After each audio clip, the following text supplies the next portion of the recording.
그때의 왕이 그의 손에 의지하는 자 곧 한 장관이 하나님의 사람에게 대답하여 이르되 여호와께서 하늘의 창을 내신들 어찌 이런 일이 있으리요 하더라. 엘리사가 이르되 너가 너 눈으로 보리라 그러나 그것을 먹지는 못하리라 하니라.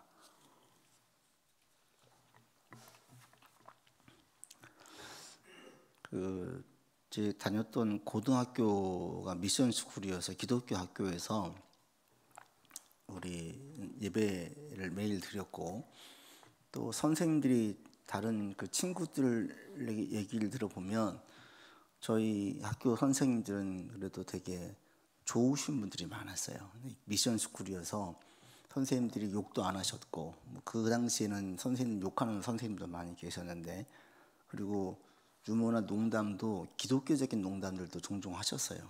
근데 그 중에 이제 하나가 기억이 남는 게 하나가 있는데, 그 고3 때였어요. 한 선생님 들어오셔가지고 이런 이제 유머를 얘기하셨던데, 한 학생이 고3이 돼가지고, 우리가 고3이니까 감정이입이 되잖아요. 고3이 돼가지고 얘가 한 번도 안 나가던 성당을 나가기 시작했대요. 그래가지고 마리아상 앞에서 매일같이 와가지고 기도를 했대요. 시험 잘 보게 해달라고 매일같이 기도를 했대요. 신부님이 보고 있는데 애가 너무 매일같이 나오니까, 그런데 이제 그 수능, 지금 이제 수능이지만 그 당시 학력고사죠. 시험대가 가까워지니까 시험을 치른 다음 날 그 마리아 상을 치우고 조그만 아기 예수님 상을 딱 갖다 놨대요. 이제 걱정이 되신 거예요. 시험을 치른 애가 와가지고 막 씩씩대면서 시험을 못 본 거죠. 씩씩대면서 한마디 하더래요. 그 예수님 상을 앞에서 놓고, 야, 네 엄마 어디 갔어? 그러는 거예요. 그 당시에는 같이 웃으면서도 그게 왜 이렇게 인상적으로 기억에 남았는지 가만히 생각해보면, 그러면 선생님 하시는 말씀이, 야, 네 저 공부 안 하고 기도만 한다고 성적 잘 나올 것 같아? 안 그래, 열심히 공부해. 이렇게 이제 그렇게 멘트를 마무리 지었거든요. 그러니까 기복신앙인 거하고 기복인 거하고 다르지요. 공부를 안 하고 이제 고3 됐으니까 한번 매달려 보자. 내가 신은 몰랐는데 한번 빌어보자. 가까운 데 성당이 있으니까 가서 기도해 보자. 정성을 다해서 기도하면 찍어도 다 맞게 해주겠지. 이런 심리를 가지고 했었던 거지요. 그런데 시험은 어떻게 돼요? 자기 실력대로 나오는 거예요. 그게 하나님의 공의로운 분이에요. 하나님께서 도와주시는 경우 당연히 도와주시지만, 공부하지 않고 요행을 바란다, 이런 기복신앙에 대해서, 기복주의는 우리가 대단히 경계해야 되는 거죠. 그러나 하나님께서는 우리 가운데 복을 주시는 분이시고, 기복은 나쁜 게 아니에요. 그리고 하나님께서는 우리의 삶에 많은 기적을 또 일으켜 주시죠. 오늘 본문이 이제 그런 내용 중에 하나거든요. 우리의 삶에 기적이 있어요. 그게 왜 그러냐면 하나님의 전능성 때문에 그렇죠. 말씀하신 것은 막을 사람이 없어요. 대적할 자가 없어요. 이 열왕기하 어제 지난주에 6장 오늘 7장 보면 전쟁이거든요. 전쟁을 할 때에 하나님을 대적해서 이길 자가 없어요. 오늘도 그렇게 그런 내용이 나오는데, 하나님께서 손 한 번 쓰지 않고 그들을 다 도망가게 만들어 버리는 역사가 있어요. 그러니까 이게 이제 지금으로 이런 장면을 만들려면 엄청난 영상 음향 효과를 다 만들어 놓고 해야 될 일들이거든요. 지금도 이런 장비로 할 수가 있죠. 우리가 영화관에서 보게 되어진 그 엄청난 그 사운드, 실제처럼 움직여지는, 실사판처럼 움직여지는 그 애니메이션들 보면 그 정교함을 볼 수가 있는데, 그런 모습들이 이제 오늘 본문에 나오는 거예요. 이들이 들을 때에 그 소리가 완전히 그 환청이 실제처럼 너무 또렷하게 크게 들리니까 누가 들어도 이것은 그렇게 해석이 될 수밖에 없는 일이 벌어져 가지고 다 혼미백산해 가지고 도망가게 되어지죠. 하나님께서 뭐 칼 한 번 들지 않고 사람 쓰지 않고 그냥 이 자연 환경을 통해서 그냥 자연스럽게 그들이 다 도망가게 만들어줘요. 그래서 이런 기적을 일으키시는데 하나님의 전능성 때문에 그러시죠. 그렇죠. 근데 우리가 삶에서 기적을 바라는 것은 나쁜 게 아니에요.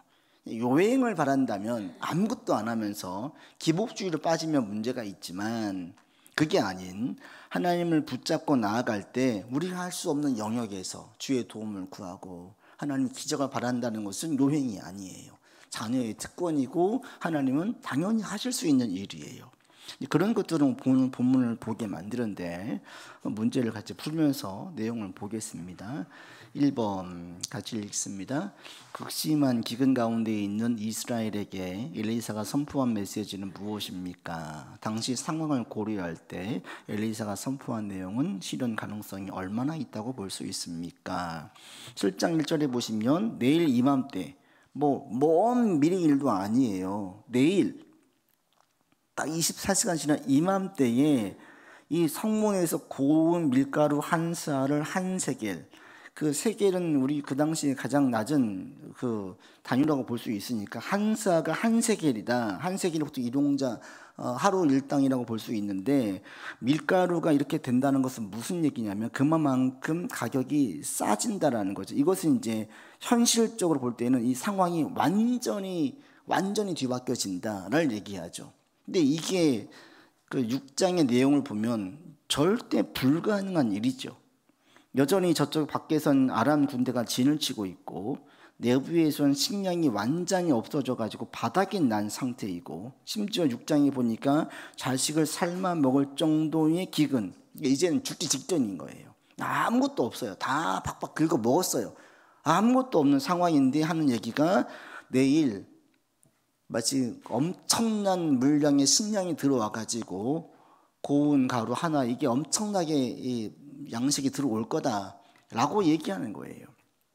그러니까 이 얘기는 실현 불가능한 예언이죠. 정상적인 방법으로는 절대 실현될 수 없는 일, 기적이에요, 기적.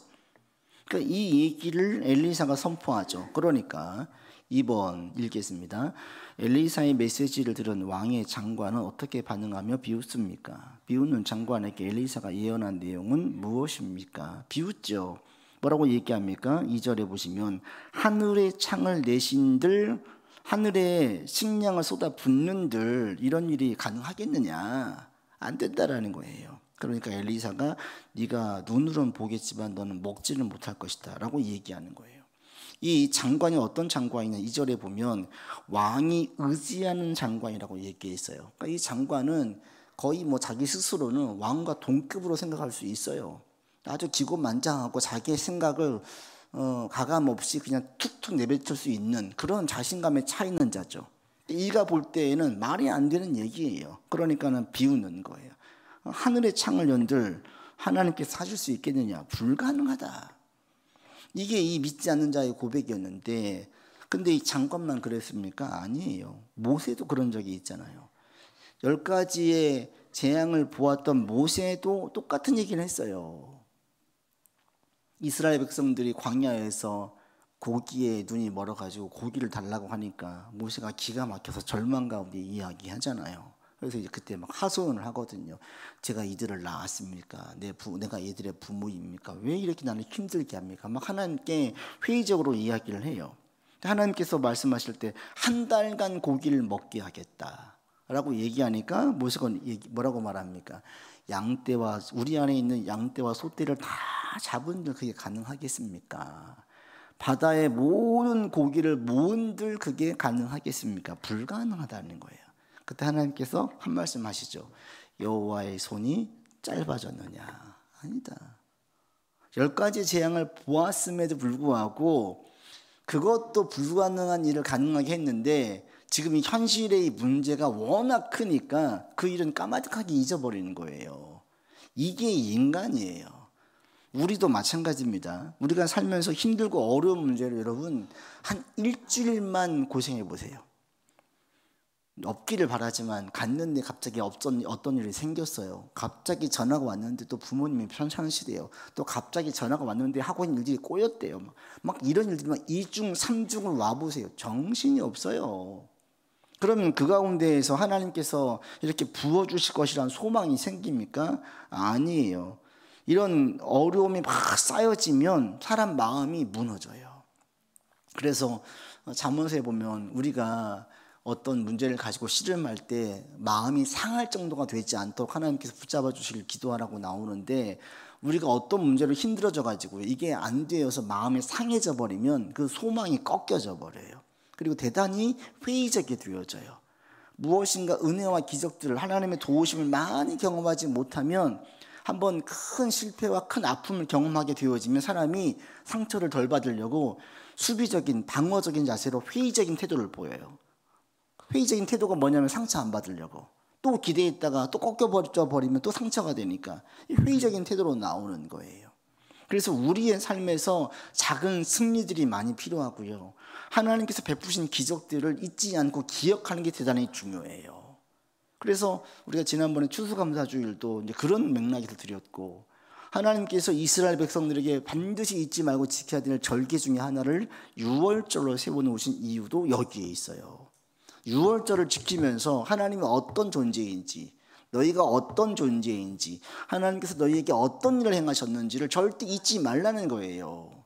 그러면은 힘들 때에 불신앙적인 현실의 문제에 짓눌려 가지고 그냥 거기에서 믿지 않는 사람들처럼 똑같이 말하는 것이 아니라, 전능하신 하나님, 나를 구원하신 하나님, 장자를 죽지 않고 살리신 하나님, 광야에서 먹이신 하나님, 여기까지 인도하신 하나님을 계속 곱씹으면 현재의 어려움을 재해석할 수 있죠. 이게 믿음의 눈인 거지요. 우리 가운데도 이 시간 여러분 그렇게 고백을 하면 좋겠습니다. 여호와의 손은 짧아지지 않는다. 어떤 경우에도 하나님의 손은 짧아지지 않는다. 하나님을 대적해서 이길 자가 아무도 없다. 하나님께서 말씀하시면 그대로 된다. 모세에게 말씀하신 그 한마디가 매우 강렬하죠. 여호와의 손이 짧아지겠느냐. 그리고 바람을 불어서 메추라기를 내려주셔가지고 그들 가운데 이사이의 고개가 찢길 정도로, 질릴 정도로 주시잖아요. 질릴 정도로. 하나님께서 못하실 일이 없어요. 근데 우리 가운데 이런 여호와의 기적들이 많이 있을 수 있고, 여러분도 이런 것들을 저는 기대하면서 나아가면 좋겠어요. 그래서 하나님, 우리의 삶에 기적을 일으켜 주십시오. 그 역사를 일으켜 주십시오. 사실은 가만 돌이켜 보시면 여러분 삶에 이런 기적들이 있지 않습니까? 저에게도 많이 있고 이미 여러분들에게도 많은 기적들이 있었어요. 여기 오기까지, 지금 여기 앉아 있기까지 사실은 하나님의 그 강한 손으로 붙잡아 주신 일들이 너무 많이 있었죠. 근데 우리는 그 일들은 잊어요. 현재의 고통이 오면 그 일은 잊어요. 우리가 어떤 걸로 불편해하냐면, 우리의 발에 가시가 있을 때, 우리의 신발에 작은 모래알갱이 하나만 있어도 불편해요. 다른 것들이 아무리 편해도 신발을 신었는데 모래 하나만 들어가 있어도 이게 불편한 거예요. 빼내야 되는 거예요. 좋은 차를 타고 좋은 집에 살아도 움직일 때 내가 지금 상황이 좋아도 이게 하나 불편하면 다른 거 신경 안 쓰여요. 이것만 신경 쓰이는 거예요. 이게 우리들이에요. 그러니까 우리가 이런 문제를 볼 때에 문제 해결을 위해서 힘을 쓰는 건 필요하지만 문제를 너무 과대해서 가지 말자. 마치 그 문제가 내 인생을 망하게 만드는 것처럼, 나는 실패한 인생으로 나고자로 스스로 막 생각에 잠긴 어리석음에 빠지지 말자는 거예요. 그 문제는 그냥 그 정도의 문제로만 봐야 돼요. 그리고 문제를 볼 때에 절망할 게 아니라 이것은 해결하기 위한 것이다. 하나님께서 붙잡아 주시면 얼마든지 해결할 수 있다. 그리고 내 방법대로 해결이 안 되어도 다른 식으로 해결해 주실 수 있다. 이것이 내 인생을 가로막지 못한다, 발목 잡지 못한다, 이런 소망이 우리 가운데 계속 있어야 돼요. 이렇게 소망 가운데 나아가면 내가 원하는 어떤 그 결과물을 얻지 못해도 다른 쪽을 통해서 더 큰 축복을 주시는 경우들이 종종 있죠. 많습니다, 사실은. 근데 문제는 우리가 믿음으로 계속 반응하고 나아가느냐, 아니면 이렇게 이 장군처럼 회의적인 반응으로 이야기하고, 이게 오늘날 얘기하는 지성과 합리예요. 이성이에요. 경험이에요. 야, 논리적으로 그게 가능하냐? 이성적으로 그게 가능하냐? 100% 불가능한 일이죠. 지금 먹을 게 하나도 없는데, 아람 군대 여전히 저기 진치고 있는데, 그리고 도와줄 자도 아무도 없는데 어떻게 내일 이 보리를 다 구합니까? 어떻게 양식을 다 풍족하게 먹을 수 있습니까? 100% 불가능한 거예요. 누가 들어도 이 상황이 되어지면 이 장군의 말이 옳지 엘리사의 말에 동의하고 따를 사람은 아무도 없어요. 근데 문제는 하나님은 전능하신 분이라는 사실이에요. 그래서 우리가 이해할 수 없고 어떤 방식으로 일어날지는 모르겠지만 하나님은 하실 수 있다. 말씀하신 대로 하신다. 여러분 가운데 이런 믿음이 있기를 바랍니다. 그래서 이 믿음, 산과 같은 믿음, 이성과 상식과 경험을 뛰어넘는 믿음이 우리 가운데 있어야 돼요. 여기에 눌리는 믿음이 아니라 이걸 뛰어넘는 믿음이 있어야 돼요. 때때로 이런 믿음이 여러분 가운데 있어서 이런 믿음이 우리를 주장할 수 있게 되기를 바랍니다. 어떻게 하셨습니까? 3번 같이 읽겠습니다. 이스라엘을 공격하려던 아람 군대는 진영 전체를 버리고 도망갑니다. 이들이 급하게 도망간 이유는 무엇 때문입니까? 5절을 실절해 보시면 참 한번 보시지요. 6절 같이 읽겠습니다. 이는 주께서 아람 군대로 병거 소리와 말 소리와 큰 군대의 소리를 듣게 하셨으므로 아람 사람이 서로 말하기를 이스라엘 왕이 우리를 치료하여 햇사람의 왕들과 애굽 왕들에게 값을 주고 그들을 우리에게 오게 하였다라고 했어요. 이들이 들을 때, 아람 군대가 들을 때에는 얼마나 그 병거 소리와 말 소리와 그 군대 소리가 크게 들렸으면 저거는 이스라엘 백성들이 오는 소리가 아니야. 연합군들이 오지 않으면, 그렇지 않으면 저렇게 많은 큰 소리를 낼 수가 없어. 그래서 그들이 생각한 게 뭐냐면 햇사람과 애굽 사람들 용명을 지금 사서 데리고 왔나 보다.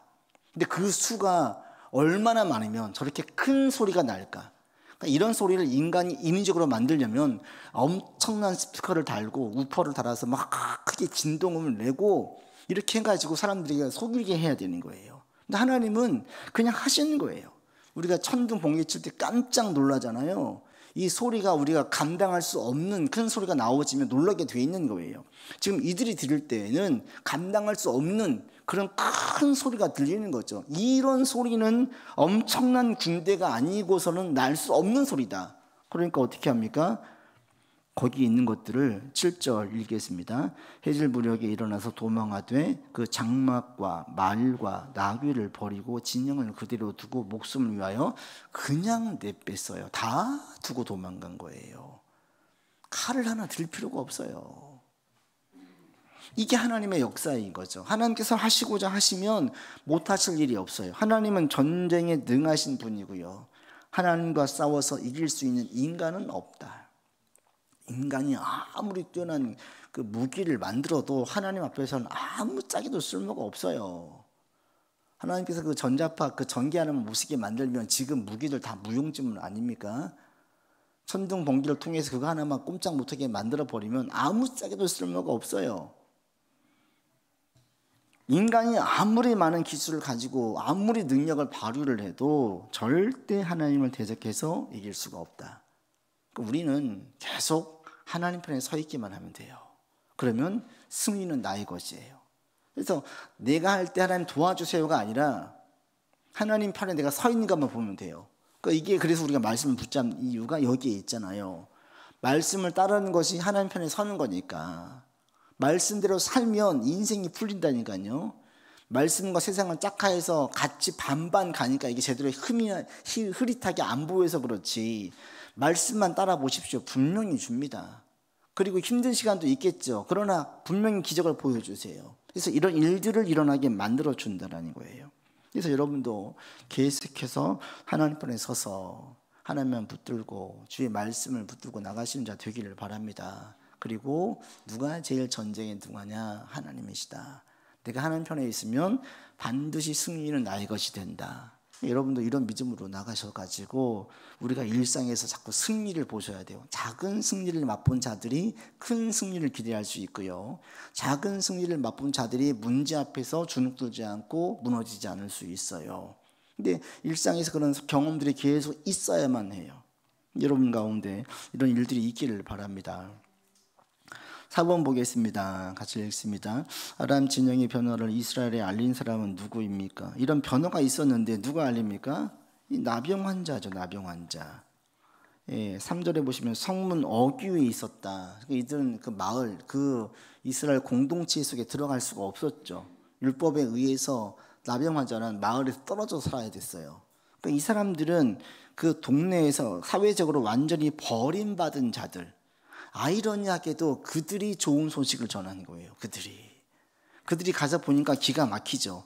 그리고 그들이 참 어떻게 보면 욕심도 안 내요. 자기들이 실컷 먹고 난 다음에 계속 감추는 것이 아니라 가서 고백을 하고 보고를 하죠. 좋은 소식을 전하는 거예요. 이게 웃긴 일이 아닙니까? 그러니까 이것도 하나님의 의도성이 있습니다. 왜 굳이 이들이 이날 하나님의 큰 역사가 있었던 그날 가서 야 우리 이제는 더 못 살겠다. 그냥 가서 우리 목숨 내놓고 죽기를 바라느니 가서 좀 어떻게든 구해보자. 항복을 하고 가자. 라는 그 시간, 바로 그 시간에 하나님의 역사가 있어가지고 다 쫓아낸 거예요. 하나님의 의도성이 있어요.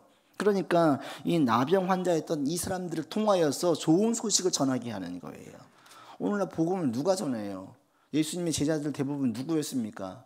그 당시에 어부들이 대부분이었어요. 못 배운 사람들, 잘 배우고 그 헤게모니를 주었던 자들이 아니었어요. 대부분 다 밑에 있는 사람들이었어요. 그들을 통해서 복음이 증거되어지고 주의 능력이 나타났지 세상으로 유능한 자들이 아니었어요.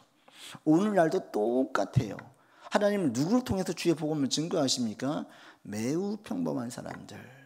그들이 큰 역사를 일으키지요. 세상에서 요직에 앉은 자들이 영향력이 크다고 해서 그들이 그리스도의 복음을 증거하는 영향력이 큰 자들이 아니에요. 그래서 하나님은 오늘 우리를 쓰십니다. 여러분이 있는 자리에서 내가 주의 복음을 증거할 수 있는 기회가 있다면 축복으로 알고 우리를 통해서 하나님의 역사와 감동이 시작되게 하신다라는 사실을 여러분이 알기를 바랍니다. 교회에서도 그렇고요. 어떤 일을 할 때도 보면 진짜 어린아이, 어른들이 무시하고 신경도 안 쓰는 그런 사람들, 이런 사람들이 믿음의 행동이 하나님의 역사의 시작이 되게 만들어줘요. 그게 감동의 물결을 일으켜가지고 우리 무엇인가 새로운 프로젝트를 해보자 라는 첫 번째 출발이 되게 만들어요. 하나님께 쓰시는 사람들은 대부분 처음에 어떤 사람들을 쓰시느냐, 이런 사람들을 쓰신다라는 것들을 우리 가운데 보게 만들어줍니다.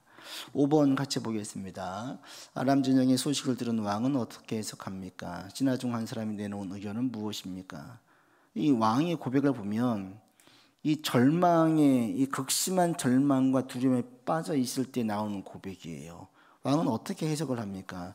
12절에 보시면 그 얘기를 나병 환자로부터 듣자 12절 같이 읽겠습니다. 왕이 밤에 일어나 그의 신복들에게 이르되 아람 사람이 우리에게 행한 것을 네가 너희에게 알게 하노니 그들이 우리가 줄인 것을 알고 있으므로 그 진영을 떠나서 들에 매복하고 스스로 이르기를 그들이 성읍에서 나오거든 우리가 사로잡고 성읍에 들어가겠다 한 것이니라. 너무 이 아람 군대로 힘든 시간들을 보내다 보니까 그냥 그들에게 질려버린 거예요.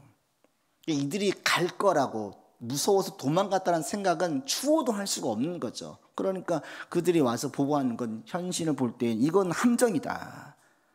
우리를 굶긴 다음에 밖으로 나오면 잡으려는 수작이다 라고 해석을 하지 하나님의 역사로 보지 않아요.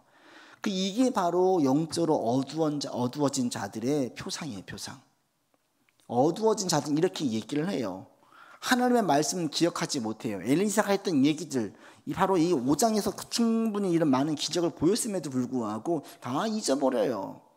잊을만 하죠. 워낙 고생이 심했으니까. 지금 다 박박 긁어 먹었어요. 아무것도 없어요. 이런 날들을 보내보십시오. 사람이요 너무 힘들어지면, 사람이 힘들게 살면 사람도 거칠어져요. 거칠어지고 모든 것들을 냉소적으로 비아냥돼가지고요, 이걸 돌이키기가 너무 힘들어요. 지금 이 왕이, 지금 이 요람 왕이 그런 케이스인 거고, 여러분 삶에 그래서 이런 극심한 절망이 계속 있는 것은 우리 가운데도 힘든 시간들이에요. 그래서 할 수 있으면 하나님 그런 일이 있으면 털게 해주시고 해결해 주시고 오래가지 않게 해주시고 제 믿음을 강하게 시켜주시든지, 아니면 제가 감당할 수 없는 믿음이라면 빨리 해결해 주시든지 주님께 기도하는 거죠. 여러분 가운데 이렇게 기도함으로 나아가셔서 우리가 이런 하나님의 역사를 볼 때 회의적으로 보거나 냉소적으로 보는 그런 자 되지 않기를 바랍니다. 6번에 보시면 같이 읽습니다. 엘리사의 메시지를 들어 비웃었던 장관은 어떻게 죽음을 맞이합니까? 예, 이제 이 장관을 세워놨지요. 그런데 어떻게 됐습니까? 19절 20절 같이 읽습니다. 그때에 이 장관이 하나님의 사람에게 대답하여 이르되 여호와께서 하늘에 창을 내신들 어찌 일이 있으랴 하매 대답하기를 너가 너 눈으로 보리라. 그러나 그것을 먹지는 못하리라 하였더니 그의 장관에게 그대로 이루어졌으니 곧 백성이 성문에서 그를 밟음에 죽었더라. 통제 불가능한 거예요. 이제 소문이 나가지고 갔는데 거기를 막고 있으니까 이게 막아지지가 않는 거죠. 관리가 안 되는 거죠. 그럴 법도 한 게 지금 자식을 잡아먹을 정도로 그렇게 극한 기근에 빠져 있었는데 그냥 가서 거저 음식을 양식을 구할 수 있다고 하는데 이걸 막는다? 생존의 문제인데 막혀지나요? 안 막아지지요. 그래서 그냥 그게 사고사처럼 죽게 됐어요. 이게 하나님의 뜻이 이루어진 거예요. 그래서 오늘 출장 보게 되어지면 만약에 이걸 설교를 한다면 설교 제목이 이렇게 돼요. 여호와의 손이 짧아지겠느냐. 여호와의 손이 짧아지지 않는다.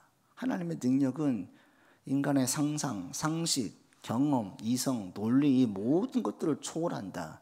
절대 무너지지 않을 것 같은 저 산성, 아람 군대도 그냥 한순간에 물러간다. 그래서 우리가 하나님 편에만 서 있으면 되는 거예요. 하나님 편에. 여러분이 지금 하나님 편에 있다면 믿음 가운데 승리는 내 것이다 라고 고백을 하면서 믿음으로 나아가기를 바랍니다. 그러면 전리품을 취하게 돼 있어요. 그리고 이런 가운데 많은 기적을 보게 되어져 있어요. 여러분들이 이런 믿음으로 나가기를 바라고요. 그리고 우리의 삶 하나님 기적을 일으켜 주십시오. 내가 할 수 없는 영역 주님께 맡기고 주님의 도움을 구하면서 나아가오니 주님 역사하여 주십시오. 이렇게 기도하면서 나아가시기를 바랍니다. 때로는 우리가 이 나병 환자 4명과 같은 복음을 증거한 자가 될 수도 있음을 기억하시길 바랍니다.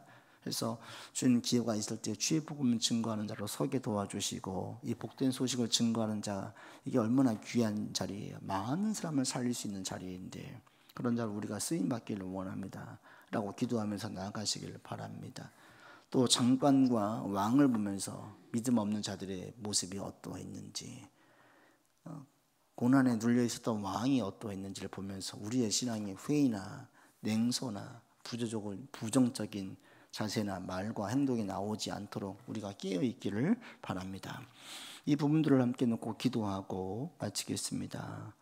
같이 기도하십시다.